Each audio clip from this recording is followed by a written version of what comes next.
Today was the first time since the ASLEF strike began that pickets had been seen at a mainline station. As well as the 20 or so ASLEF men, there were 7 Labour MPs at King's Cross and Mr. Tony Benn. I'm here today because I support the engine drivers and the footplate men 100%. This country needs a good, modern transport system. And this is a scheme to run down the railways, to cut the wages of the footplate men, to sack people, and of course there's a safety factor. These modern trains are worth about £500,000 apiece. They have 500 passengers and they travel at 125 miles an hour, and there's a safety factor. So I support ASLEF 100%. They're defending our own transport system. That's what they're doing. We've just been to Charing Cross Station, where there are quite a lot of trains running this morning. What do you think of the drivers who've been working this morning? Well, ASLEF is absolutely solid on this. You'll find 1 or 2 people, and they will get massive coverage. I'm sure you'll have given huge coverage to the 1 or 2 who may not be going along with the strike. But this union is striking in support of a modern railway system. And you see, how much coverage did you give to it when the tube strike ended? And who won? The unions won. So when the unions win a strike and help to save London transport, the media don't cover it. They always give the impression that strikes are hopeless and that in the end they end in defeat. Actually, London tube drivers and the staff on the tubes won their battle, and ASLEF will win their battle too. Mrs. Thatcher looks very determined. She's giving the impression that she's extremely determined. Peter Parker talks about a 3-month strike.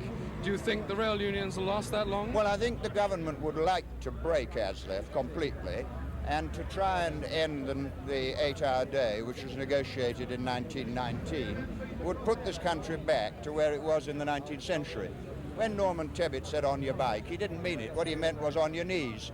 He wants to get the working people of this country on their knees. Mass unemployment, reducing wages, sacking people, and that undoubtedly is Mrs. Thatcher's intention. I don't doubt that. Last one, what do you say to the commuters who've got a pretty miserable journey to work, prospect of a pretty miserable journey to work for a long time to come? Oh yes, I would say to them, support ASLEF, because ASLEF is supporting the railway system upon which you're going to depend.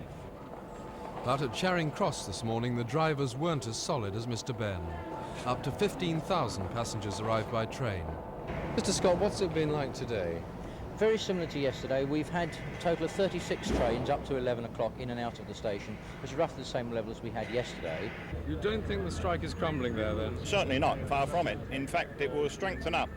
We're now taking care of what look like bad areas, and we're satisfied that by the end of the week we'll have the situation well in control. Indeed, it is now.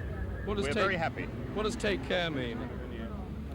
Take care, telling our people what the issues are. There are a number of very young people with family commitments that are frightened out of their wits by some of the things that Sir Peter Parker and company are saying about sacking them and so on. Sacking them, incidentally, for the heinous crime of being members of ASLEF.